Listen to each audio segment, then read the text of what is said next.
Assalamualaikum warahmatullahi wabarakatuh.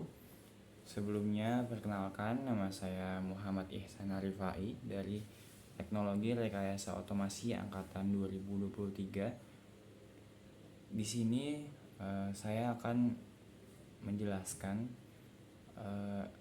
sebuah topik mengenai motor listrik. Nah, di sini juga saya akan menjelaskan secara dasar dan singkat, mulai dari prinsip fisika, terus juga bagian-bagian utamanya dari motor listrik, terus juga jenis-jenis motor, terus juga cara pengendalian arahnya dan cara pengendalian dari kecepatannya, dan juga sampai ke konsep pengendalian dan regeneratif braking. Terus juga saya menyusun materi ini nih bertujuan agar teman-teman yang menonton juga bisa memahami konsep dasar dan pengaplikasian dari motor-motor listrik. Lanjut, mulai yang pertama, masuk ke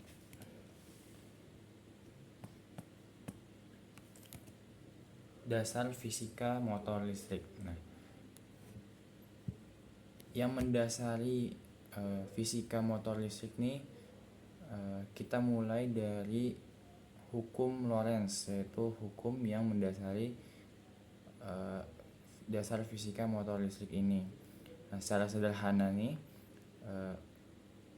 hukum Lorentz adalah sebuah kita kenal ketika sebuah penghantar yang dialiri arus listrik berada di dalam medan magnet.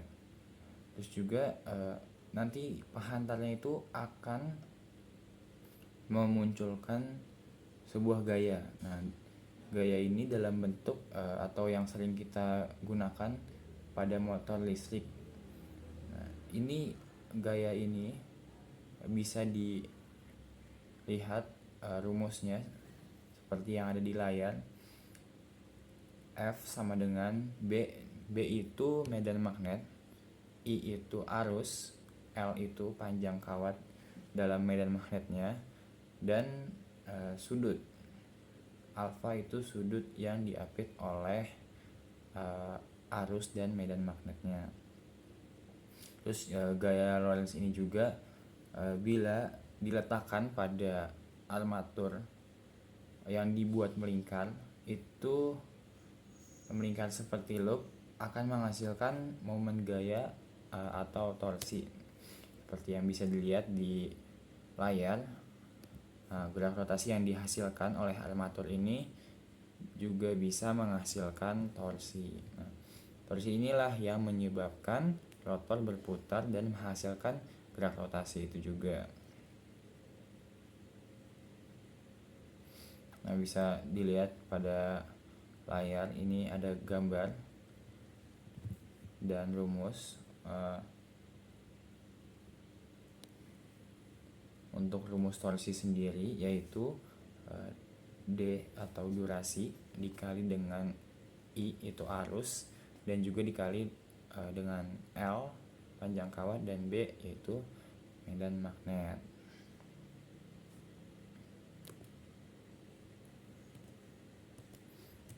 Nah, kita lanjut ke bagian-bagian motor listrik. Nah, secara umum bagian-bagian motor listrik ini dibagi menjadi dua bagian. Yang pertama itu untuk bagian motor listrik ini ada dua bagian utama, yaitu stator dan rotor. Untuk stator itu bagian yang diamnya, sedangkan rotor itu bagian yang berputar. Jika kita lihat pada layar ini, untuk stator itu bagian yang diam, yang ada magnetnya, dan rotor itu yang berputar yang ada di sini, yang tengah ini. Nah,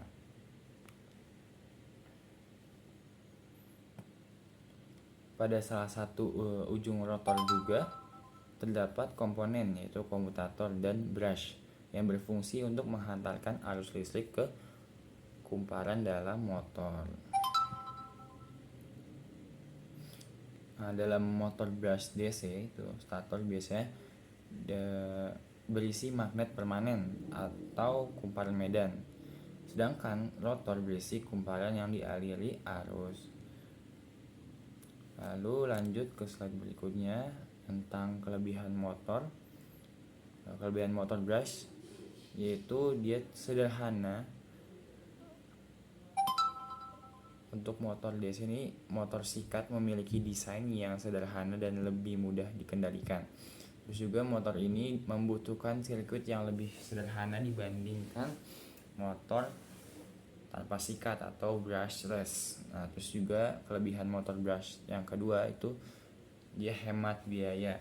Untuk umumnya biasanya motor brush itu lebih murah dibandingkan motor brushless untuk di bagian produksinya.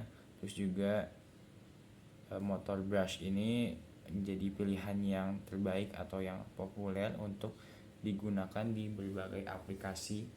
Terus juga motor ini istilahnya mudah dan gampang untuk memperbaikinya ketika terjadi kerusakan. Terus juga kelebihan yang terakhir yang ketiga dari motor brush ini juga memiliki torsi awal yang tinggi. Nah, motor ini memberikan torsi yang tinggi saat start up atau mulai, yang dimana bermanfaat dalam aplikasi yang membutuhkan akselerasi secara cepat. Untuk kekurangan motor brush itu yang pertama di perawatannya. Untuk sikat yang kita sudah sebut tadi, motor brush itu berarti ada sikatnya, karena motor brush ini ada sikat atau memiliki sikat yang pastinya ketika motor ini berputar, sikat itu akan aus. Seiring berjalannya waktu, sikat tersebut akan aus atau terjadi gesekan sehingga membutuhkan maintenance atau perawatan yang berkala untuk sikatnya. Terus juga karena sering aus tadi, motor brush, sikat dari motor brush ini bakal melakukan penggantian secara rutin, dan juga ini pastinya membutuhkan waktu untuk beroperasinya si motor brush tersebut. Nah, terus juga untuk kekurangan yang kedua, masa pakai yang terbatas. Nah, karena sudah kita sebutkan tadi, motor brush ini memiliki sikat, dan juga ketika sikatnya aus maka harus diganti gitu kan. Nah, ini juga yang membuat motor brush ini masa pakainya terbatas karena sikatnya suka aus. Juga untuk maintenance-nya harus secara rutin. Nah, untuk kekurangan motor brush yang ketiga itu dia efisiensinya lebih rendah, karena motor sikat ini atau motor brush biasanya memiliki efisiensi yang lebih rendah karena kerugian gesekan dari sikatnya. Lanjut ke contoh pengaplikasian dari motor brush. Ya, seperti yang bisa kita lihat pada layar, ada kipas angin yang sering kita gunakan sehari-hari yang ada di sekeliling kita. Terus juga ada pada kereta, dan juga ada pada alat-alat elektronik di sini seperti mixer. Nah, kita lanjut ke pengontrolan arah rotasi. Dalam dinamika fisika, cara untuk mengontrol arah rotasi objek itu adalah dengan mengubah arah torsinya yang ditetapkan pada objek. Nah, pada motor listrik ini cara membalikkan torsi adalah dengan membalikkan si arus listrik tersebut. Nah, ketika arus listriknya sudah diubah yang bisa kita lihat juga dia akan membalikan arah rotasi dari objek yang dialiri arus tersebut. Nah, bisa kita lihat ketika motornya berputar dengan arah arus yang dicolokkan ini, motornya akan berputar sesuai dengan putaran si motor tersebut. Ketika dia arusnya dibalik, motor tersebut akan berputar berputar secara berbalik arah dari si arus yang tadi sebelumnya nggak diubah. Oke, lanjut ke edge bridge. Nah, untuk edge bridge sendiri ini adalah sebuah rangkaian listrik yang biasanya terdiri dari 4 buah MOSFET dan satu buah beban listrik yang ada di tengah, seperti motor yang bisa kita lihat di layar. Ini adalah H bridge atau edge bridge yang terdiri dari 4 buah MOSFET dan satu buah motor di tengahnya.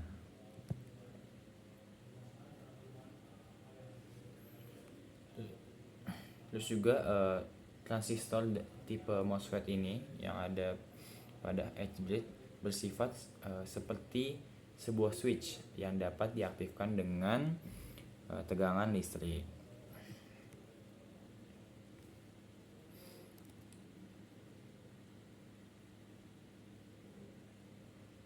Nah, terus juga seperti yang kita lihat juga, untuk menghubungkan terminal motornya ke sumber, ke ground dengan pola yang kembali ketika arusnya berubah, si motor tuh terminal motornya tuh akan membalik arah juga, berlawanan dari putaran rotor ketika si arusnya tuh diubah, seperti yang kita bilang di slide sebelumnya. Lanjut, untuk kontrol kecepatan dan posisi rotor ini, arus pada induktor atau kumparan motor itu tidak berubah secara instan. Ketika tegangannya berubah, ini memungkinkan kita untuk mengatur nilai rata-rata arus dengan teknik PWM atau pulse width modulation. Nah, pada PWM ini tegangan yang disuplai ke motor di switch on dan off itu dengan frekuensi tertentu. Nah, untuk rasio waktu on terhadap periode atau duty cycle-nya itu menentukan nilai tegangan rata-rata yang dirasakan oleh si motor. Nah, sehingga bisa mengatur kecepatan putarannya. Nah, bisa kita lihat juga untuk mengatur besar rata-rata listrik yang dialirkan pada motor tuh bisa menggunakan metode pulse width modulation atau PWM. Nah, untuk rumusnya juga ada V sama dengan L, ini durasi I dibagi durasi T atau durasi arus dibagi durasi waktu. Kita lanjut, ada faktor kerusakan motor. Nah, juga kan meskipun motor listrik ini sangat berguna bagi kehidupan kita, motor listrik ini juga tidak akan lepas dari potensi kerusakan, karena sejatinya barang-barang yang digunakan pasti bakal rusak gitu ya kalau digunakan secara terus-menerus. Terus kerusakan yang terjadi pada motor nih bisa bermacam-macam. Contohnya bisa rusak pada brush. Brushnya sudah kita sebutkan juga tadi, brushnya aus atau sikatnya itu termakan lah. Nah, untuk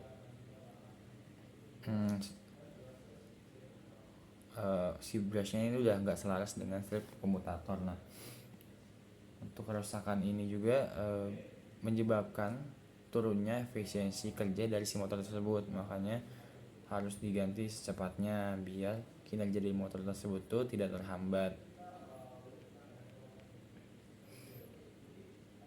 Ketika motor digunakan terus-menerus juga kan bisa overheating pada kawatnya.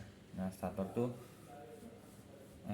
pada kawat statornya tuh akibat dari kelebihan batas atau kebanyakan berputar, sehingga menyebabkan konsleting nah pada komutatornya. Lanjut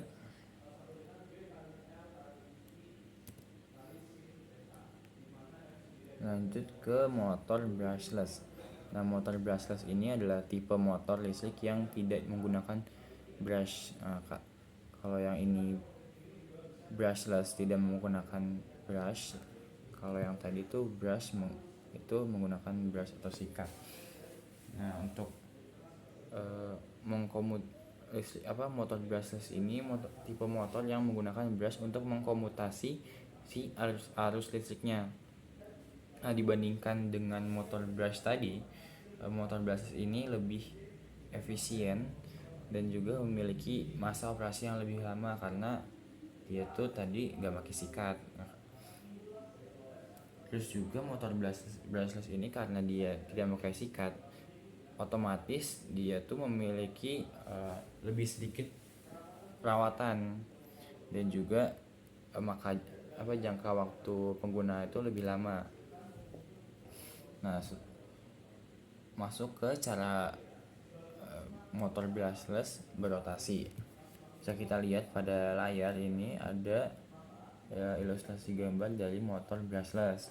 Nah, pada motor brushless ini magnet permanen dipasang pada rotor dan kumparan kawat. Nah, sehingga rotor ini digerakkan oleh medan magnet yang dipancarkan dari kumparan kawat pada stator.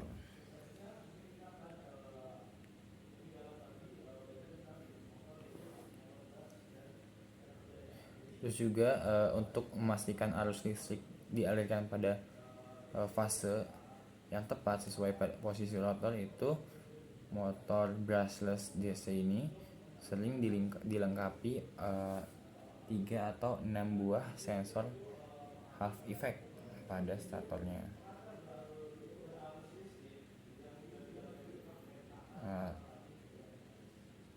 Secara bergantian juga ini bisa kita lihat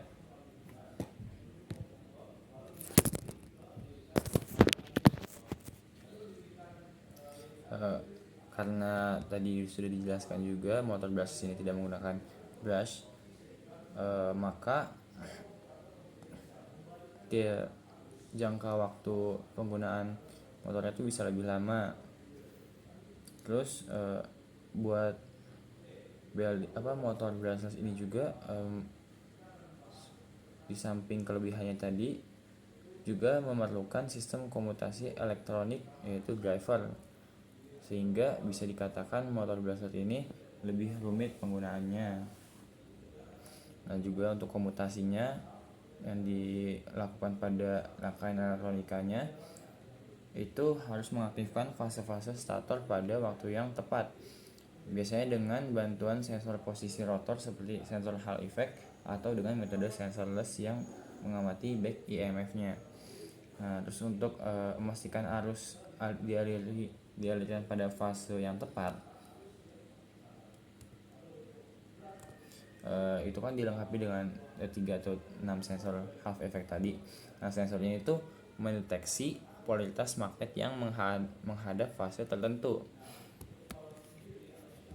dan menghasilkan sinyal tegangan yang dapat digunakan untuk controller untuk mengaktifkan si MOSFET H-bridge itu. Nah, mengaktifkannya itu pada kombinasi yang tepat. Nah, untuk konfigurasi H-bridge-nya atau H-bridge-nya itu menghubungkan ke node fasa ke sumber tegangan atau bulan sesuai urutan yang diperlukan agar si rotor terus berputar. Nah, untuk komutasi pada motor brushless bisa kita lihat pada gambar ini. Dalam motor brushless terdapat beberapa sensor Hall effect yang sudah dijelasin tadi. Lanjut ke PWM pada motor brushless. Nah, pada sinyal PWM terdapat dua fase, yaitu fase force atau on dan fase non force atau off. Nah, motor brushless ini juga dapat menerima sinyal fase force dengan aman, tapi memerlukan metode tertentu untuk menerima fase non force. Terus metode ini juga termasuk hard switching. Nah, untuk soft switching dan complementary switching. Terus metode yang bisa dipilih sangatlah berpengaruh pada efisiensi motor. Nah, untuk hard switching adalah metode yang paling buruk lah istilahnya, karena susah dikontrol pada PWM frekuensi. Terus juga tidak efisien dan penurunan arusnya tuh pada dioda habisnya itu kurang efisien, sehingga tidak efektif untuk penggunaan. Terus juga metode yang paling direkomendasikan yaitu pengontrolan motor brushless dengan metode complementary switching. Terus masuk ke transformasi Clark dan Park. Untuk transformasi Clark ini adalah metode pemodelan arah arus listrik dan induktansi medan magnet pada stator. Terus sementara itu untuk transformasi Park adalah pemodelannya medan magnet resultan pada rotor. Untuk kedua transformasi ini digunakan untuk memodelkan kinerja motor untuk memperbaiki kekurangan dari kinerja motor seperti riak pada torsi. Terus juga dari pemodelan motor listrik yang menggunakan transformasi Clark dan transformasi Park ditemukan efek riak torsi yang menurunkan efisiensi kinerja motor. Untuk metode yang mengeliminasi efek ini adalah dengan menggunakan 6 sensor Hall effect dan menggunakan modulasi sinusoidal. Untuk space vector modulation itu adalah modulasi sinusoidal yang bagus, namun modulasi ini juga tidak menggunakan renggang beda potensial dengan sepenuhnya. Untuk itu standar modulasi motor pada industri adalah space vector modulation. Nah, untuk space vector modulation ini dibuat dengan menambahkan sinyal triangle pada modulasi sinusoidal agar si sinyal fasanya itu dapat memakai rentang tegangan yang lebih besar. Nah, kita lanjut ke implementasi SVM.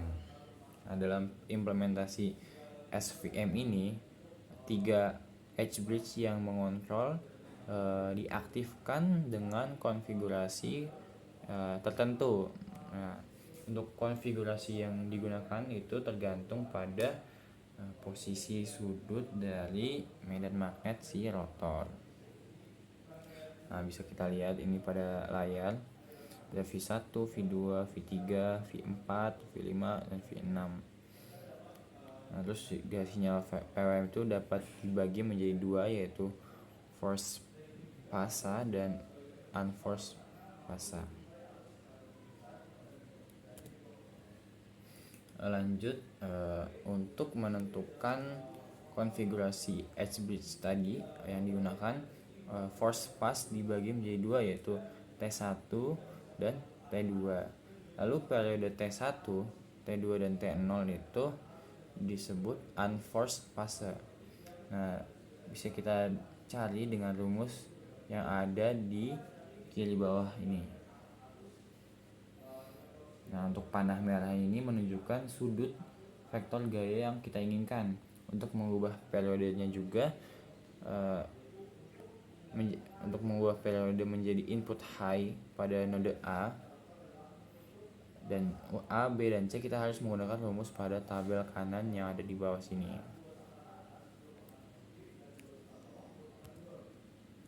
Nah, maka hasil akhir dari perhitungan ini adalah sebuah periode sinyal PWM untuk node kumparan yang bisa kita lihat pada layar juga ini. Untuk node A, B, C ini memiliki sinyal PWM yang berbeda-beda.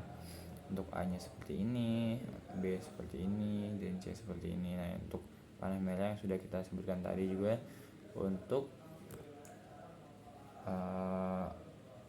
sudut vektor yang diinginkan.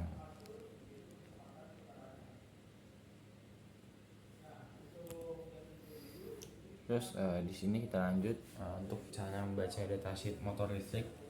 Untuk datasheet motor listrik ini sangat berguna untuk mengetahui dari karakteristik dari motor listrik tersebut secara fisik, secara elektromekaniknya, dan secara keseluruhan dari motor listrik. Nah, untuk datasheet motor listrik ini dapat dibagi menjadi dua, yaitu bagian dimensi mekanikal yang menunjukkan karakteristik fisik dari si motor dan karakteristik dari elektromekanis yang menunjukkan sifat kinerja dari si motor listrik. Nah, di sini juga ada gambar dimensi mekanikal, dan di sini datasheet dari elektromekanikal karakteristik. Nah, ini ada karakteristiknya dari elektromekanikal.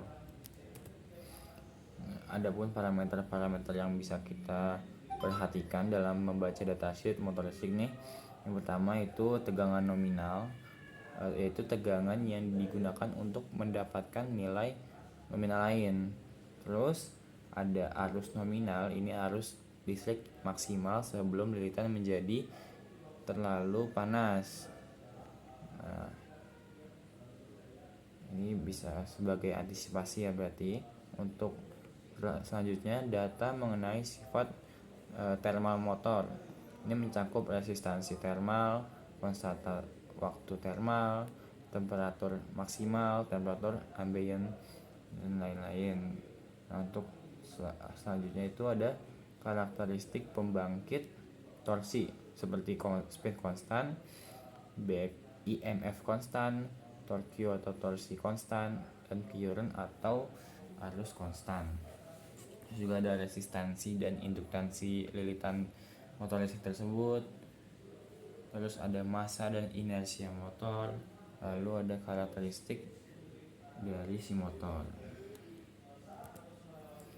Nah, lanjut ke cara pengontrolan motor listrik. Nah, ini kita masuk ke pengontrolan motor listrik. Nah, untuk model pengontrolan motor listrik terdiri dari dua loop, yaitu loop utama dan loop dalam. Terdiri dari loop utama yang berfungsi atau berguna untuk mengontrol torsi motor.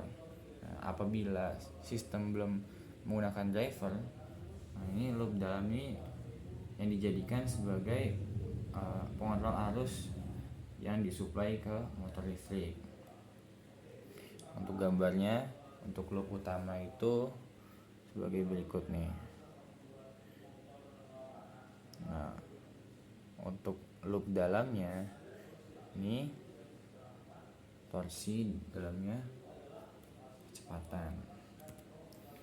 Nah, untuk membuat model pengontrolan loop utama ini, pertama-tama adalah kita membuat fungsi transfer menggunakan hukum Newton tentang torsi dan transformasi Laplace.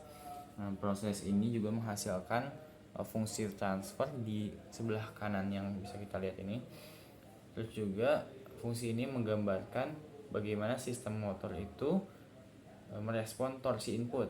Nah, sehingga sistem motor itu dapat merespon dengan benar.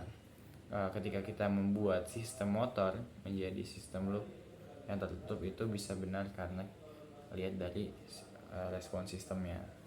Untuk rumus yang sudah saya sebutkan tadi, sini ada flux dibagi torsi. Untuk rumusnya bisa kita lihat pada layar. Metode kontrol sistem yang dapat kita gunakan adalah salah satu metode kontrol sistem yang dapat kita gunakan, yaitu salah satunya sistem kontrol PID atau proporsional integral derivatif. Namun bila kontrol PID ini digunakan, nilai feedback yang dibaca oleh sistem itu akan memiliki noise yang tidak bisa difilter. Maka solusi dari permasalahan ini adalah dengan menggunakan kontrol PI atau proporsional integral dengan rumus dari berikut. Lanjut, untuk mengontrol loop dalam kita menggunakan proses yang sama untuk membuat fungsi transfer dan model pengontrolan, namun masih terdapat gangguan dari back IMF-nya. Hal ini dapat kita selesaikan dengan menambahkan back forward yang setara dengan back IMF pada loop sistemnya.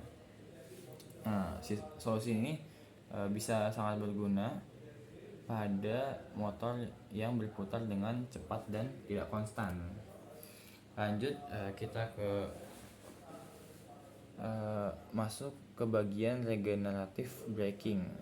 Regenerative braking ini berasal dari fenomena back EMF pada motor listrik yang didasari bila motor listrik berputar, ada arus balik yang dihasilkan pada si statornya. Nah, bila arus balik ini cukup kuat, maka arus listrik ini dapat menghantarkan kembali ke pasokan listrik. Nah, untuk cara menangkap energi ini adalah menggunakan konfigurasi edge bridge yang sudah kita jelaskan tadi, tentunya dengan modulasi PWM. Namun total energi yang didapatkan kembali setelah kurang dari total energi yang digunakan pada motor. Nah, untuk regenerative braking ini ilustrasinya bisa kita lihat pada layar. Ada accelerationnya, ini untuk elektrik motornya. Nah, ini braking dan ini elektrik motor. Untuk sistem regenerative braking ini bisa kita lihat pengimplementasiannya atau pengaplikasiannya bisa pada alat-alat transportasi, biasanya seperti kereta, mobil, motor dan segala macam. Ya, sistem regenerative braking ini sudah sering kita gunakan sebagai bentuk pengaplikasian dari regenerative braking. Juga sistem regenerative braking ini bisa sangat berguna pada sistem otomasi karena konsumsi energi listrik dan dapat meningkatkan pengontrolan. Oke, cukup untuk penjelasan materi. Untuk penutupnya ini kita sedikit akan memberikan kesimpulan, yaitu motor listrik adalah mesin yang mengubah energi listrik menjadi energi mekanik. Pada prinsipnya motor listrik ini memiliki prinsip kerja arus listrik yang diterima oleh si motor diinduksikan dan medan magnet yang dihasilkan oleh motor. Terus motor listrik DC ini memiliki dua jenis, yaitu motor brush dan motor brushless. Terus untuk motor brush ini biasanya lebih sederhana namun lebih cepat untuk kita ganti si sikatnya ini. Terus untuk motor brushless ini biasanya lebih efisien untuk masa kerja yang lama tapi memiliki kontrol sistem yang lebih rumit. Oke, mungkin cukup sekian yang bisa saya sampaikan. Kurang lebihnya mohon maaf. Mohon maaf juga bila ada salah-salah kata atau perbuatan. Saya akhiri. Wassalamualaikum warahmatullahi wabarakatuh.